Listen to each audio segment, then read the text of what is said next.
The city of Fort Wayne wants to tear down buildings to make way for riverfront development, but some business owners are putting up a fight. And now this whole thing is set to go to trial. News Channel 15's Angelica Robinson joins us from Studio 15 with more on that. Angelica.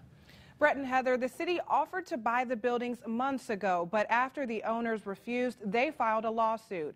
The city hoped the judge would side with them. Instead, the judge scheduled a trial. Now the city and business owners will have their day in court. These old buildings near Harrison and West Superior don't quite fit the city's vision for the future of Fort Wayne.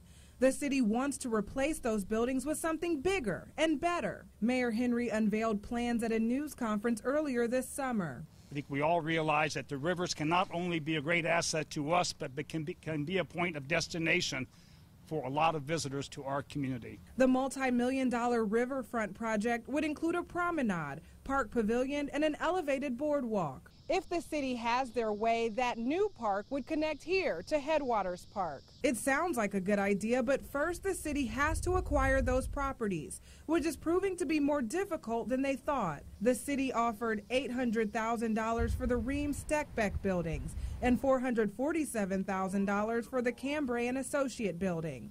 There was no one available for comment at Cambray and Associates, but I talked with John Steckbeck, who owns the paint shop building. He would only say that he was, quote, puzzled by the city's low offer. The city isn't taking no for an answer. They filed a lawsuit after the owners refused to sell the property.